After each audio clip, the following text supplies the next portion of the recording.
Welcome to the Silverlake Priestess Podcast. I'm Jaime Black, and I'm here today with CJ Thomas of Life by the Moon Yoga and many other things. And so we are very honored to have you here and joining us.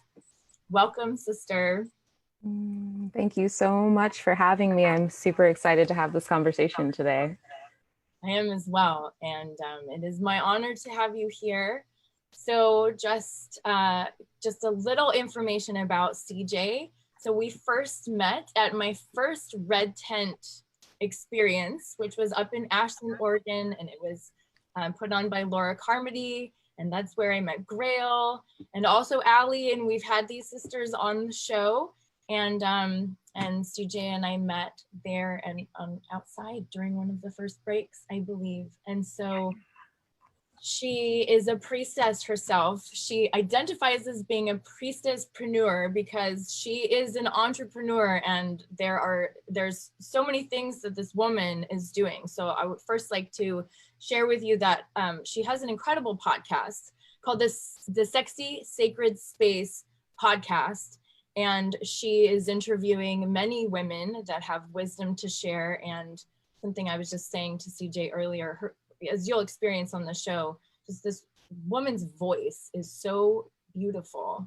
And I could really just listen to you for hours. So it's an amazing podcast, also sharing powerful women that are doing wonderful work and important work in the world. And, that is so important to me. I love that work. So CJ, she has her podcast. She is a digital marketer. She's a health and wellness coach.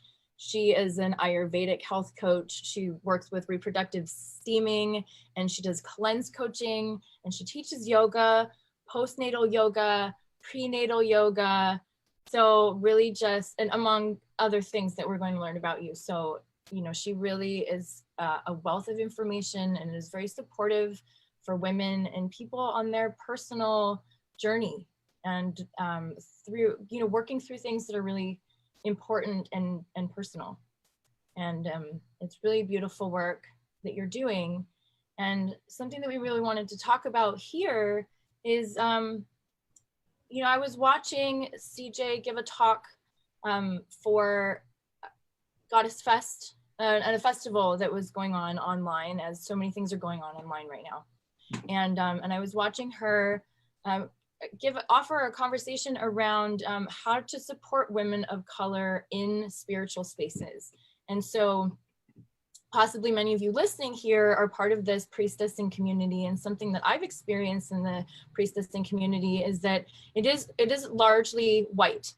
And so what happens with that is that we're missing if so many of the teachers and the leaders and the organizers of these collectives that are going on are white women, then we're missing some of the wisdom.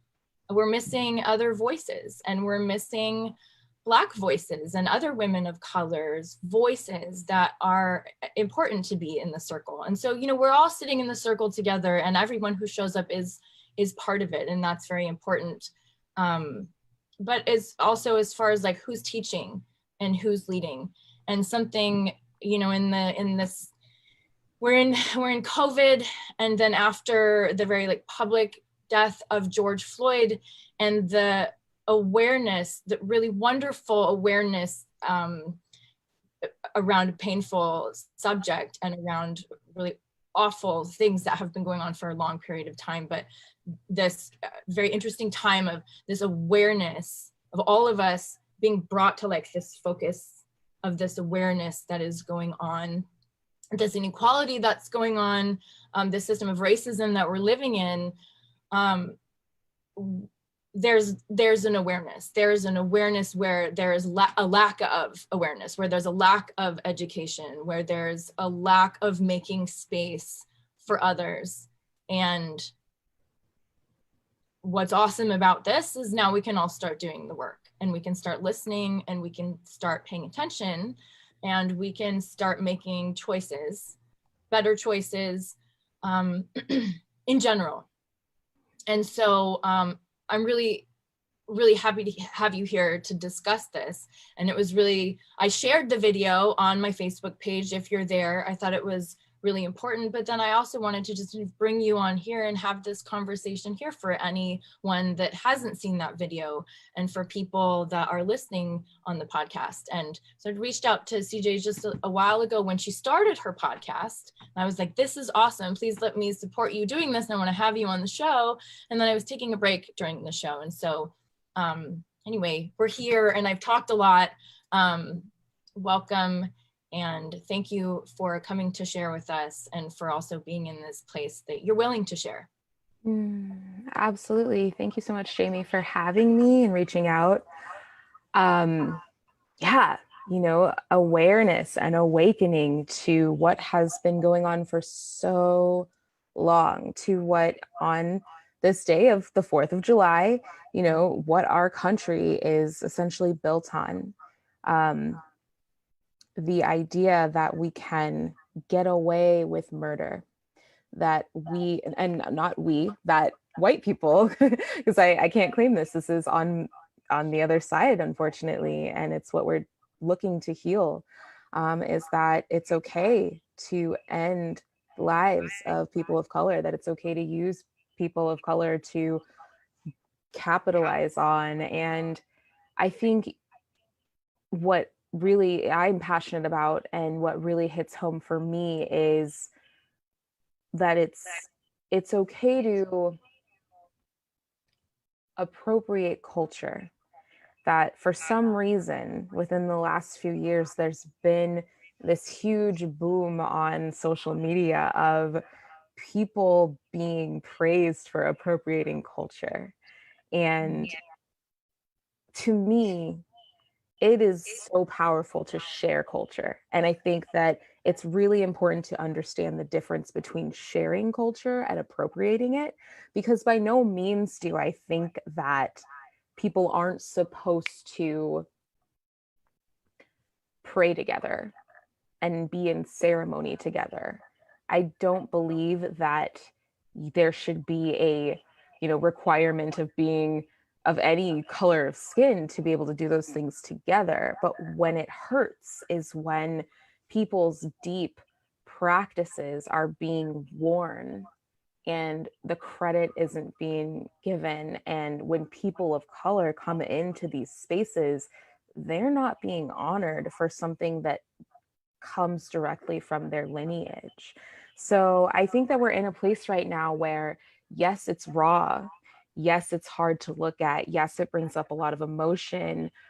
That's the work of Pluto, you know, that those shadows, but it's also transformational. And for those who are open to and willing to look at, you know, themselves and see where maybe this is showing up for them, whether it be seeds planted way back in their lineage that they're being called to heal now, or whether it be things that maybe they thought and said that they didn't realize were harmful. You know, this is a time to me where it's not about shame, but it's about looking at things and being willing to do differently moving forward.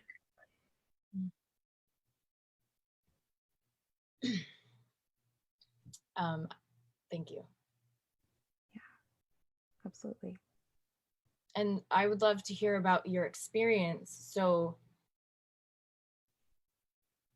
when did you first start showing up in these spiritual situations? So, right, we're looking at yoga classes, we're looking at women's circles, we're looking at, you know, rituals or communities.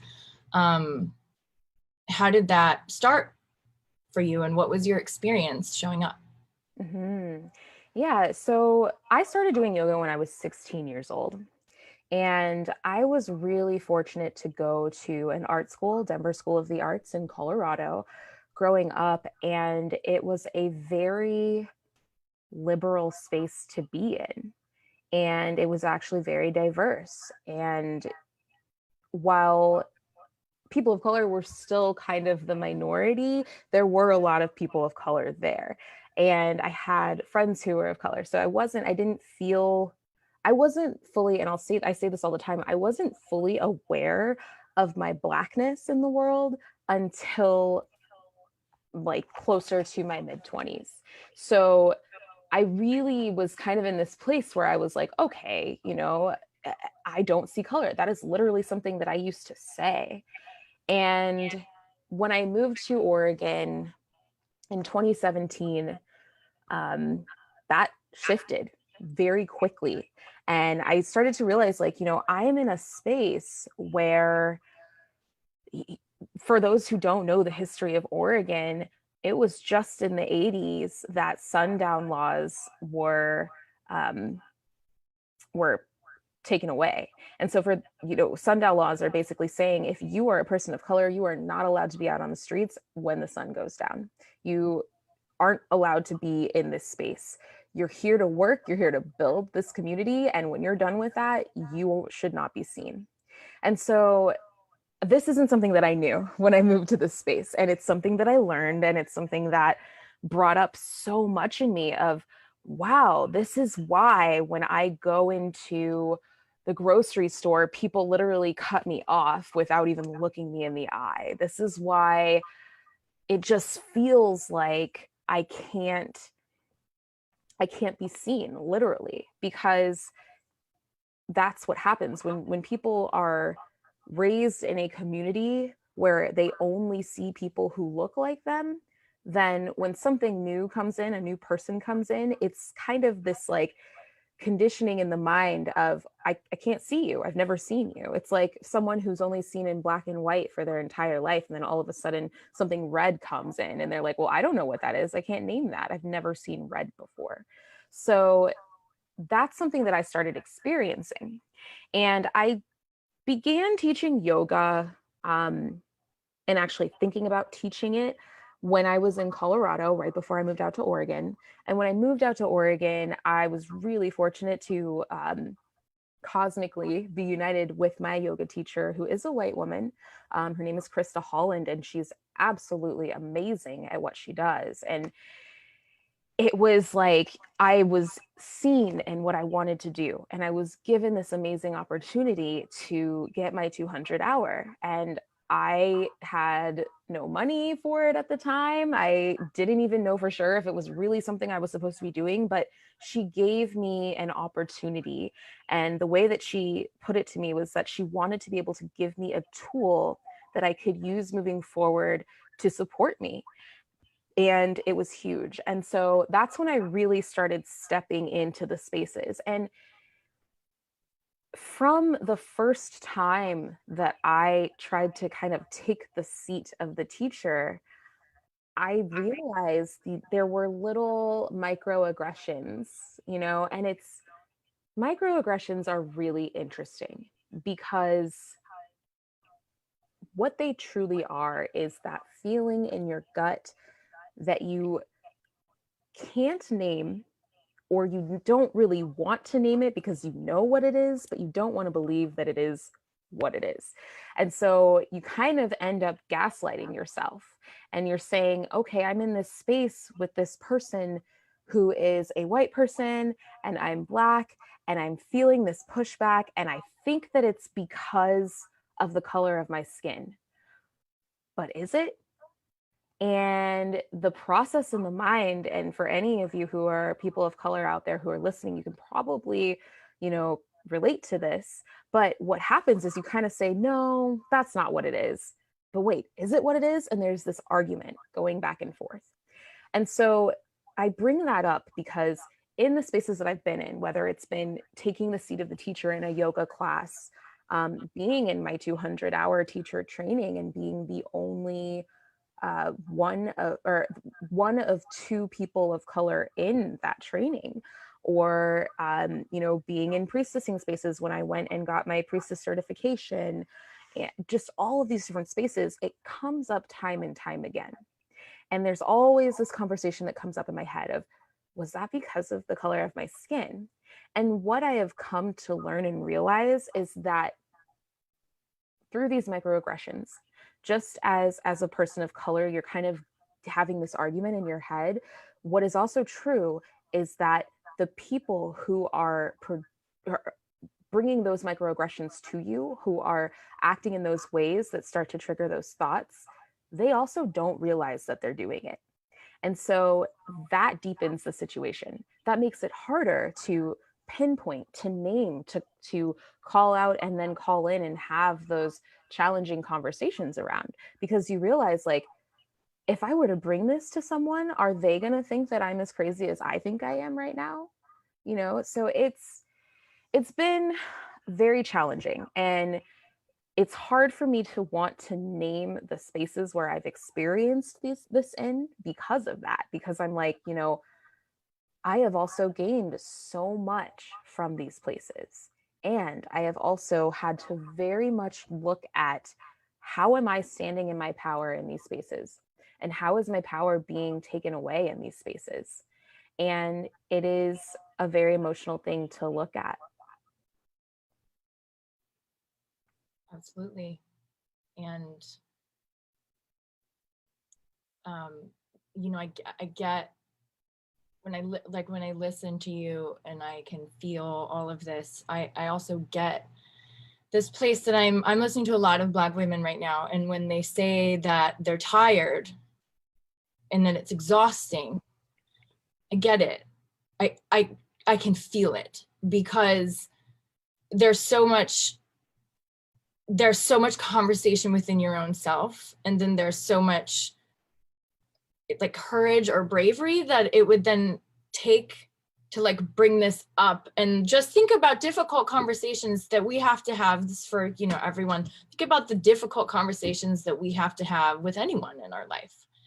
And most all of us white people don't have to have that conversation. And most all of us white people probably, if it's happened a couple times, you just really never in a situation where you're the only white person, and then have to bring up to these people that you do care about or do have these relations with, that they have behavior that is harmful to you. And especially if you're trying to figure it out within your own self. I mean, it's a lot. That's a lot, that all of it is then on you. And then it's like, the question is, so one of the things that I wanted to ask too is that, how is it feeling right now how does it feel right now with all of these white people starting to take notice of these things for the very first time, and then everybody's sharing a ton?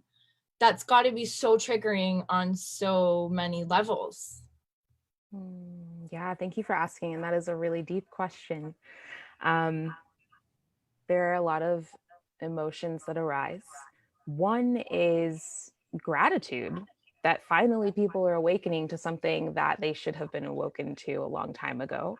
But following that is anger and rage, and this feeling of like, hello, like, this has been going on forever. I personally have been here for 28 years of my life, and none of this is new. And so there is this like feeling of, I'm glad that you're finally paying attention to this because it's trending on social media. But if that's what it takes for you to see my humanity and see me and my people, like, it is frustrating. And I don't think that those feelings should be bypassed. They're super important. And at the same time, I always want to look at the fact that everything, I personally believe everything happens the way that it does for a reason.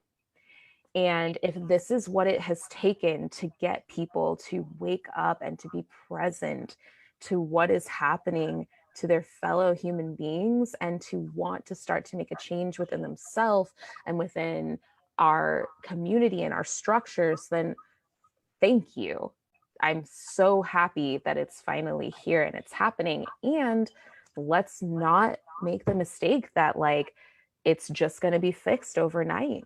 I actually was looking at, Jamie, your profile today, and you have a post that says, Breonna Taylor isn't trending anymore, but the officers who killed her still are not arrested. And that's very real to me. The fact that we are all living in an age where our attention span is about as long as our news feed. And so if it's there and it's in front of us, we're paying attention and we're on it. But if it's not, so many of us are dropping off and moving on to the next thing. And real, true change takes commitment. It takes the strength to stick with it and show up day to day.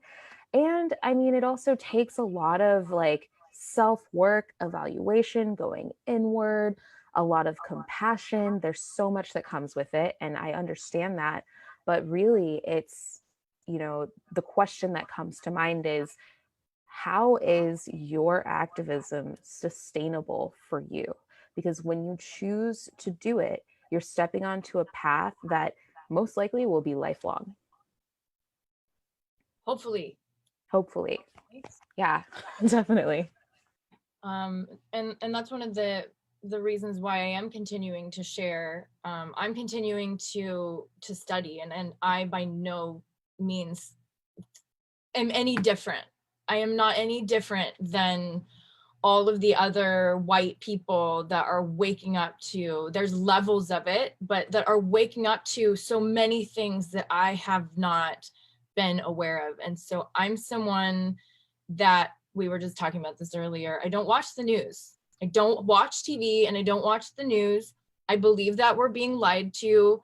I'm very confused about politics in the way that I think it's all lies. And I don't trust, I'm a white woman and I do not trust like older white men being in power and making decisions for me, but I'm sure that is way safer feeling for me than it is for you. And it doesn't feel safe to me at all. So I don't listen to all of that. And one of the backlashes that I've been experiencing is that there's a lot of things that I have missed. I'm not saying I'm going to watch the news on TV now. Like I'm paying attention and I'm listening to all things in other areas. And so a lot of things I'm seeing for the first time, and I'm very actively continuing on a daily basis to be involved. I wake up and I listen to things on the podcast. When I'm tired and physically exhausted at the end of the day and I can't do anything else, I'm watching programming, I'm watching documentaries, I'm watching movies. Everybody's going to watch different things, but the movies are really powerful because they get you emotionally and you can connect with these real characters. The documentaries are real. There's information that's real. And so, I'm a musician. Just my news feed, my own personal feed that I put out for years has just been about spirituality, about magic, about women, about priestessing, about, mythology, things like that. Not very political, not very what is going on right now. And this has just activated the shit out of me that what I am like, that I need to be aware now, because these are the things that are happening now. We're all alive right now. And so we need to stay in this. We had this week of like everyone was blacking out their social media feed. And then the idea was that we were supposed to be sharing, not just not posting, but that we were sharing Black voices, people of color, listening, because we need to listen to the personal experience. We need to hear how it feels for you emotionally, because we're emotional beings. We need to hear that. And then everybody, just going back to normal feed after that, it's, there's this, it's an environment where everybody can be really judgmental of each other. And the best thing that we can do is just try to stay focused on ourselves and our own education.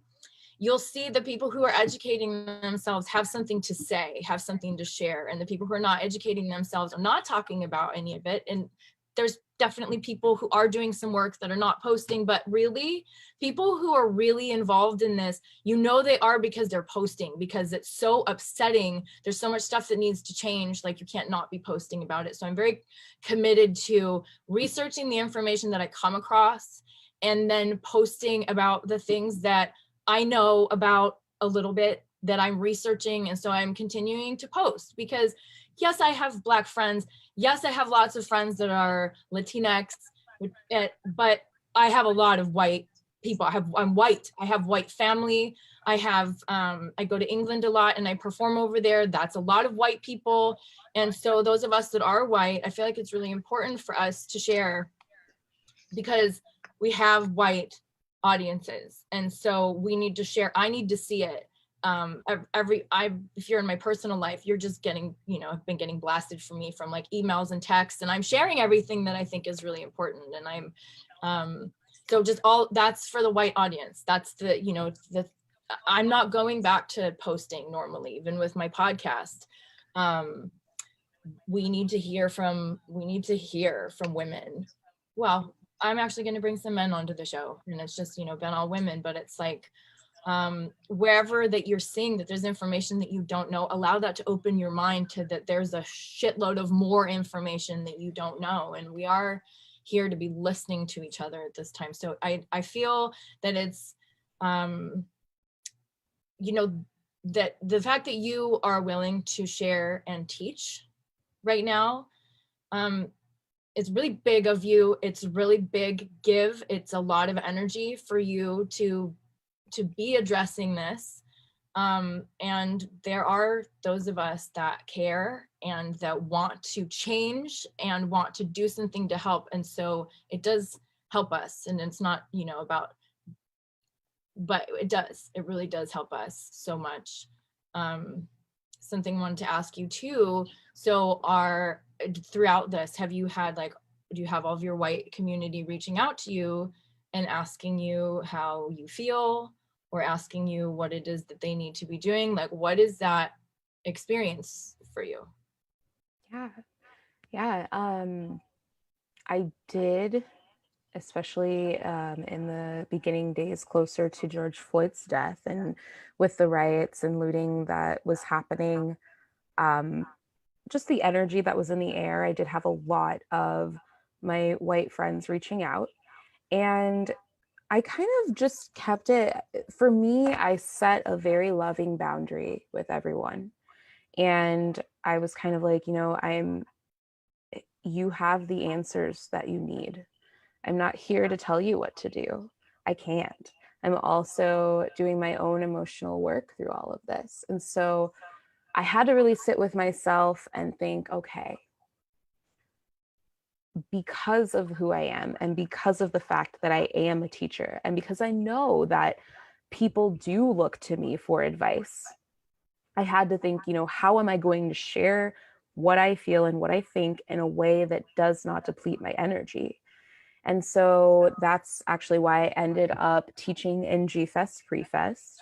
And for me, education is my activism, but I very much reserve the right to do it in a way that feels good to me. So, coming onto this interview, I'm totally fine with that. Having one-on-one conversations with people all the time, it really depends. And it depends on where I'm at in the day and what I'm feeling. And, and have I really had the time to take care of myself and show up for myself and for my people? I immediately had so many white people reaching out to me, and I was like, maybe I should reach out to my friends of color right now, because I'm sure they're having the same experience. And if not, just feeling overwhelmed, and I want to be there for them. And I think there is something really powerful in this movement in particular about the fact that it is calling a lot of people of color to connect with each other in ways that maybe we're not used to. I mean, the truth in all of this is that no one is perfect. And the outcome, the side effects of living in a society built on racism is that there are scars on each side. And so while, white people right now are dealing with shame and guilt around the history, there's also a lot of Black people who are, we've been dealing with so many different things, from the separation of our people, which was very deliberate, to the fear that we have for, that our mothers and sisters and family members have every time the Black men in their family go out on the streets every day, you know, and there's so much. And then also just the I call it toxic femininity that happens between Black women, where, you know, we're kind of pitted against each other, and whoever has the lighter skin and the more like uh beautiful complexion, figure, whatever, it's like there's so many nuances to all of this. And I say that because I feel like while we are all awakening to it, it's a time where I think everything is coming to the surface and we're allowed to really look at it. I have a really good friend who I'll never forget. She told me, you know, triggers are actually great because when we get triggered, we can actually tangibly work with the pain as opposed to when it's just laying beneath the surface all the time. So that's where I feel like we're at. And it's given a lot of opportunity on both sides to start looking at different ways in which we're showing up for each other. And so, yeah, I mean, just to kind of round back to your question, I did have a lot of people reaching out, but I very much had to sit with myself and say, okay, where am I putting my energy and my time right now? And where do I think it's important? Absolutely. You need to. Thank you for sharing all of that. Would you love to share with us a little bit about how we can uplift Black women and Black voices in the spiritual space? Absolutely. Yeah. Thank you for asking. And this, I think, applies to any realm, but I know that the audience here is predominantly in the spiritual spaces. And so if you are holding sister circles or, you know, femme circles, I know that right now it's really important to be a lot more inclusive in these spaces. I know that there is triggering and trauma around that too, and I'm not going to address that. I know that's another thing for another time. But if you're holding spiritual space, if you are a yoga teacher or anywhere in the health and wellness and spiritual realm, then I think that these tips apply. And so, and this is just, I'm not by any way, I just kind of want to put the disclaimer out that I don't speak for all people of color. This is what I have noticed helps me feel comfortable and safe in these spaces, and acknowledged. And it might be different for someone else. So please like take these and add them to your toolkit, but also still listen to other people of color, still open up the conversations and just keep learning. But the first one is to lift us into leadership. And so with that one, it's important to familiarize yourself with people of color who are working in the industry that you're working in. A lot of times I'll see summits and I'll see, you know, interviews and different things where white women are predominantly working with other white women. And there are so many people of color out there doing the same thing that you're doing.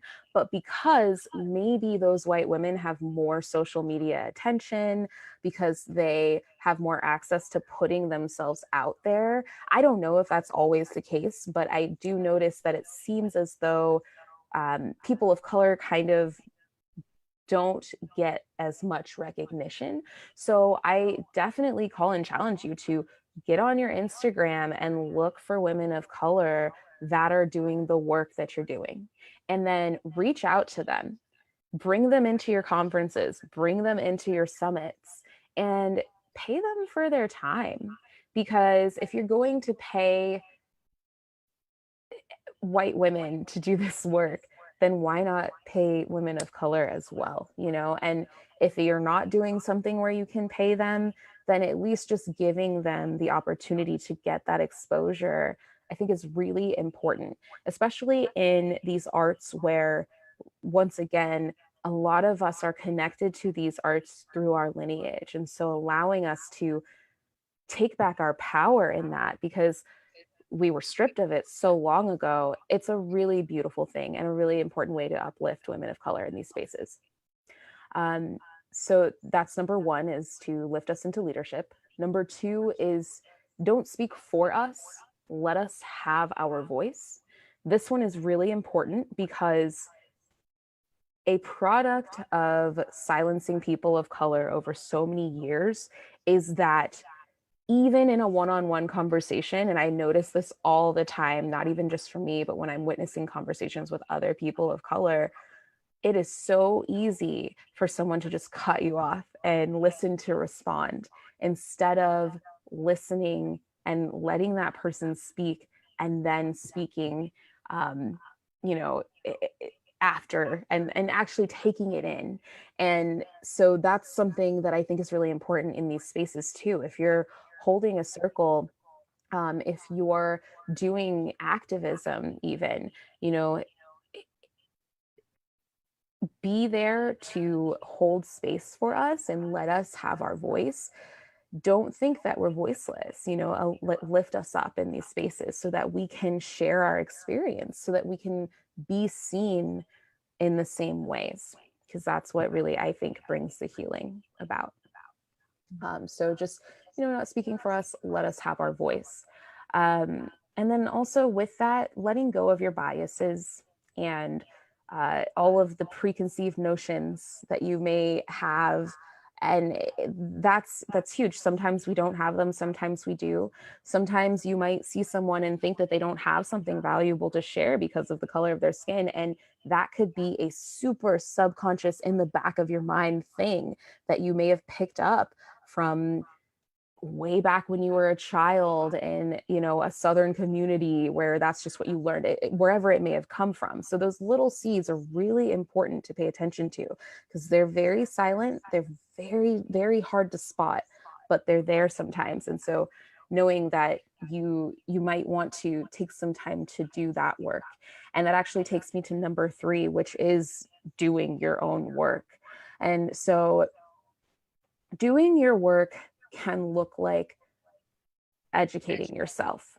Doing your work can look like sitting down and journaling about all of the shadows that come up, all of the things and the ways in which you might feel shame, guilt, grief, everything, and holding space for your own emotions. And in particular, around these topics of race and around people of color. What is coming up for you? Allow yourself to sit with with the uncomfortable pain that is there, because within that discomfort is where you find your growth.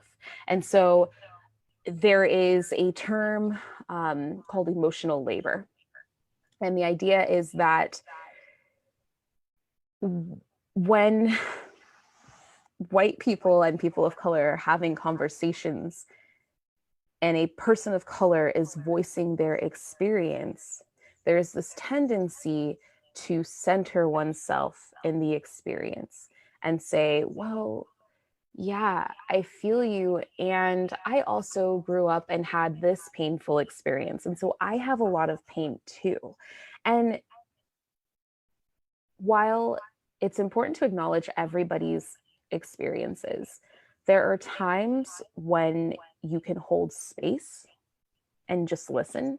And there are times when you can share feedback. And I think that when we can get to a place where it's reciprocal and it's not just like, oh, okay, I hear your experience and let's put the spotlight back on me because this is what's coming up for me right now and I need this emotional help, that's when it can start to become harmful, because it starts to erase the experience of the person of color that you're speaking with. And so just allowing for that space, for them to be heard, for them to be witnessed, because just witnessing someone without even sharing, and we learn this in sister circles, is and in circles, is that when we are just witnessing people without even telling them or trying to fix them or anything, there's so much healing that can take place. So doing your own work. And then also in this one, allowing yourself to be in community with your white friends and hold space with each other, because you're having the same experience. And it's okay to call together a group of people and say, hey, you know, I just saw this on the news today and it brought up all of this stuff in me. And do you have time to hold space for me? Can we get together and hold space for each other? And allowing people of color to do the same thing. And then later knowing that you can come together in circles together. But there's something really powerful about doing that work with your own people, because you're having that same experience. You can already understand it. And then you're able to come back to spaces with everybody, and you've done the work, and you can hold space for others. It's kind of like filling your own cup so that you can then share with others. So that's doing your work, everything from education to self-care. And then the number 4, and there's only 5 of these, so number 4 is the second to last. 4 is resist cultural appropriation. And I was talking about this a little bit earlier, and the difference between cultural sharing and cultural appropriation. And this is so important because I actually was interviewing an amazing woman named Bobby Williams, and she is a medium and does a lot of beautiful work in the spiritual realm. And she is a woman of color. And what she touched on that really, I've witnessed this again and again in circles of women of color and people of color, is that being powerful, being magical, and being able to wield your magic in this world, it can be so subtle. And it can be, as subtle as someone who is deeply religious and reads their Bible every day and says a prayer. It can be as subtle as somebody who goes outside, sits in silence, and pays attention to the way that the wind is blowing, or that bird that just flew by. And that is what true magic really is. But I think that we are so deeply looking for a place of belonging, all of us, that we see these rich cultural practices that people of color do. And we see how beautiful they look when their faces are painted in ceremonial paint, or they're wearing ceremonial garb. And we think, oh, I want that. That is something that so deeply resonates with me, and it's beautiful, and I want it.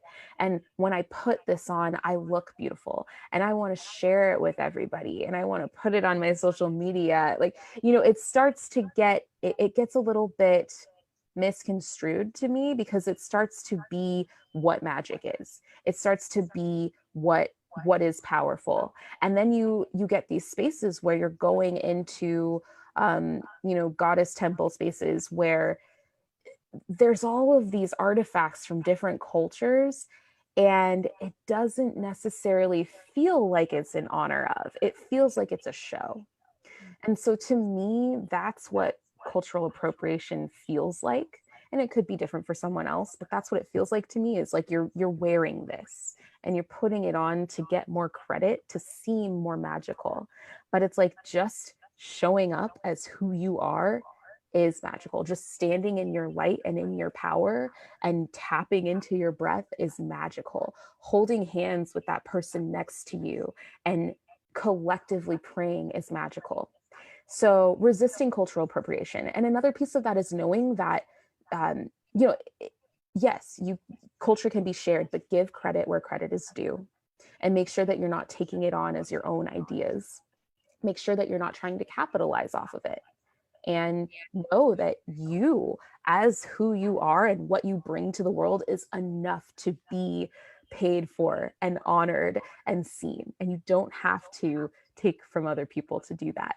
And then also knowing that a lot of what we revere as really powerful cultural practices are stories.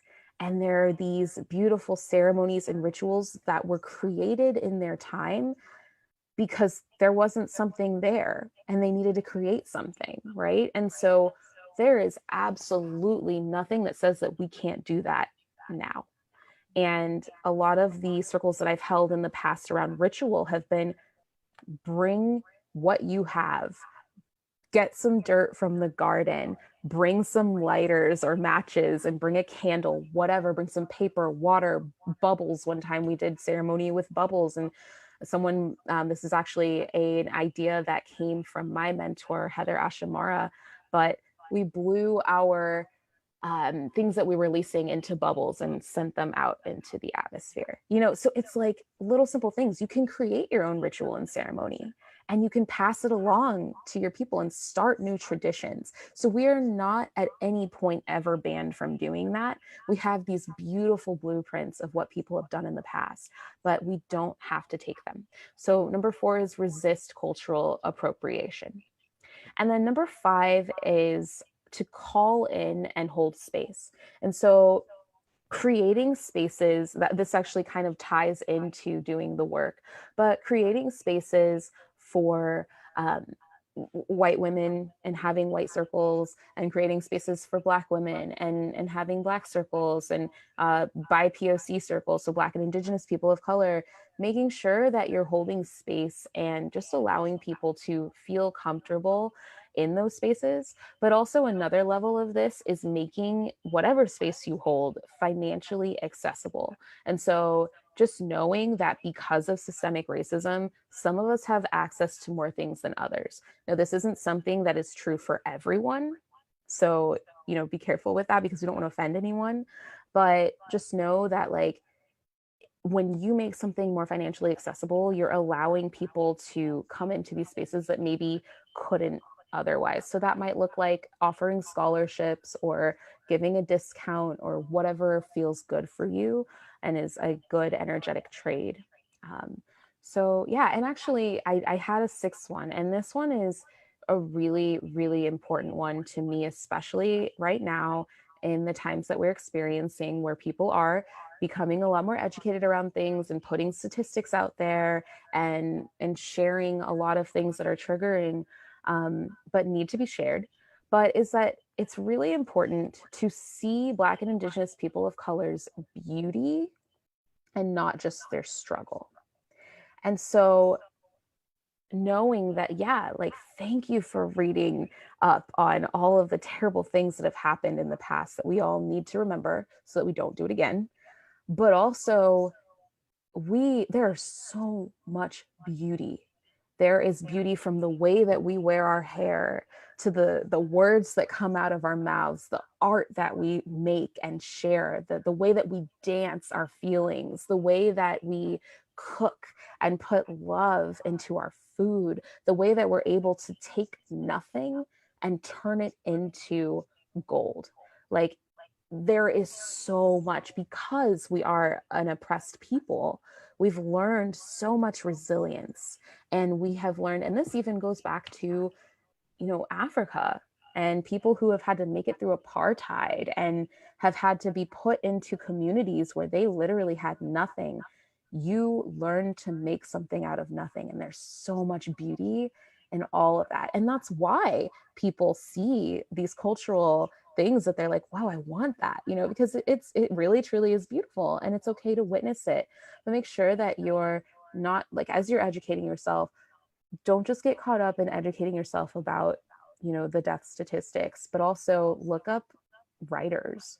Maya Angelou, Langston Hughes is one of my favorite favorite poets. James, oh my goodness, my brain, I'm sorry. James Baldwin.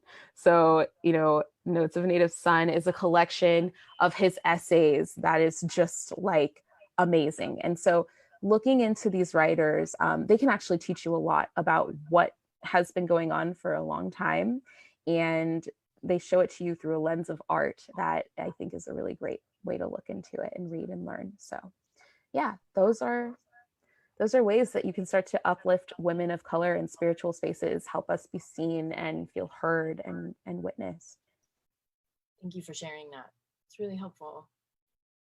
Absolutely. Thank you for holding space and for listening and allowing me the platform to share. You're welcome. So we want to know how to find you. I was listing off all of these things that you do in the beginning. I would love for you to just share with us a little bit about what are your current offerings and how can people work with you? How is it that you like to work with people? And tell us where to find you. Absolutely. Thank you. Yeah. So I am a yoga teacher and I do Ayurvedic health coaching and cleanse coaching. However, right now my focus is more on the digital marketing side of what I do. And so my niche is in health and wellness, and I work with health and wellness businesses to help them get their work out there, to elevate them so that they can elevate the world. So you can actually email me directly if you're interested in learning about that. I do everything from social or Instagram and Facebook content creation to blog writing and editing and things like that. So lifebythemoonyoga@gmail.com is where you can reach me, or copyconfident@gmail.com. I have a website for my yoga business, and that's www.lifebythemoonyoga. I'm very active on my Instagram. So I'm on Instagram at Life by the Moon Yoga. And I also have the Sexy Sacred Space podcast. And that is all about taking up space and making space for people in the world. And I talk to radical and innovative people who are doing that, and it's super fun. We have great conversations, and you can listen to that on Anchor or Spotify or iTunes or anywhere where you get your podcasts. And that's the Sexy Sacred Space podcast. And it's awesome. I've been listening. Thank you. And then you had mentioned something about having a free slideshow. Yes, I do. So everything that I shared today, I have in a slideshow. So if you're interested in getting that slideshow, you can email me at lifebythemoonyoga.com or lifebythemoonyoga@gmail.com, and I will send you a copy of that slideshow. Awesome. Yeah, so good. Thank you for coming here. And it's really nice to see you and for all that you're sharing with us. I have another question. And I think that this is an important question for people in our community, in our priestessing community. So something that I became aware of, like in stepping into priestessing community and circles, is that everyone calls each other sister. And we've been in those circles with each other before. And so, I noticed that, like, I'm comfortable to call you that. But I've also heard from other Black women that it's not, that for them, they don't feel comfortable having a white woman call them sister. And I'm interested in what you might have to share about that. Yeah, so I think that it's going to be different for everyone. For me, I'm very much looking at that language right now, because not because of the color of my skin, but because of how I feel like it can be very exclusive for trans women, for non-binary people, for people who we bring into these spaces who maybe identify as femme, but may not feel comfortable with something called a sister circle. Like, that kind of puts a barrier and says, this is for women. And it can be a little bit harmful sometimes. So I wish, and I'm looking for, and if anybody out there has replacement for that language for me right now, I am totally open to hearing it, if you feel comfortable sharing it. And also, just touching on just the people of color aspect, it's a term of endearment amongst women of color to call, like, that's my sister, and I personally have many sisters, many siblings that I really do identify with that aren't people of color and that are. And I think it really just depends on the person, and what makes them feel comfortable. And I think with anything, just asking, and holding space for them to tell you what makes them feel good and what doesn't, and then doing what you can to honor that is really all that we can do. I think that it's unfair to think that anybody can read your mind in any situation. So it can be hard to speak up on what you're feeling. So, if you can notice, if you can sense that somebody is uncomfortable, then asking them if they are, and asking what you can do to shift that, whatever it is that you're doing that's making them uncomfortable in yourself. And for people who are brave enough to speak up. And I don't want to say brave enough, people who are comfortable enough with speaking out, just say it like, hey, this doesn't feel good to me, but maybe this language feels a little bit better. And I think if we can help each other out in that way, then, it might be a way that we can move through that and heal that. Awesome. Thank you for that. Yeah. Thank you for asking. Yeah. It came through in this conversation, and it came out of my mouth, initially. And, because I'm connecting to the energy in which I know you from, and then thinking about, is that even okay for me to just, assume that I can call you that? And like I said, it's kind of like a free flowing word in the sister circle, that yes, all of the language is up for being looked at right now. Just a little side note, being a waitress, I'm used to addressing people guys, so that to call a group of women guys, that's something that in the priestessing community we were talking about. Maybe just I was having conversations about it maybe a year ago or so, and realizing we use this term that is to identify if there's a man in the group or multiple men in the group to address women. And so what do we think about that? But also, yeah, we are working on having different terminology for how we address each other, and not having gender be part of it. And so guys is a term that has gender, that's part of it, that can be released. And then also, also sister. Mm-hmm. So it's really a time for all of us to just listen to what is coming out of our mouth and what's going on inside of our mind, and how I think there's a lot of uncomfortability that's going on right now, but it's just because there's an awareness. If you don't have the awareness, you won't feel the things in there that are, and that's your intuition.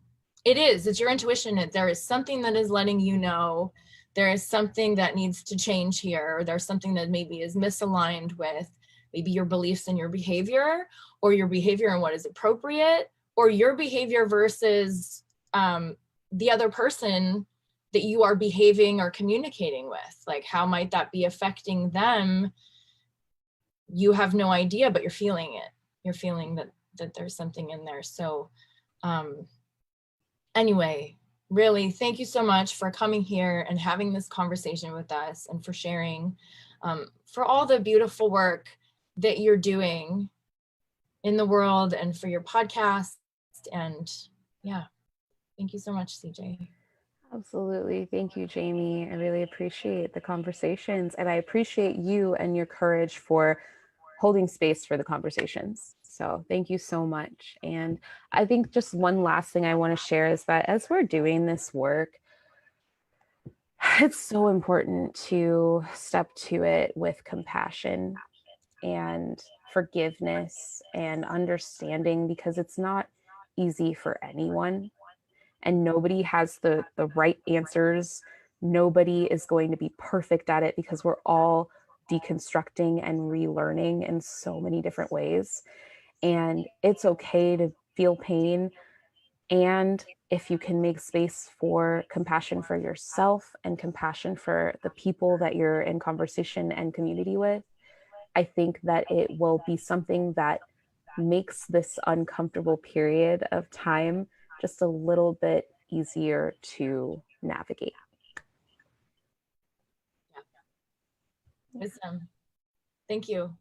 You've given us so much. Thank you so much. And I am going to put all of your information in the show notes, and as well on my Facebook page. Anyone who is trying to get a hold of you and for some reason needs help, please contact me, and I will get you in touch with CJ. And yeah, really sending blessings out to everyone. Let's do this work. We are all in this together. And blessed be. Thank you. I'll talk to you soon.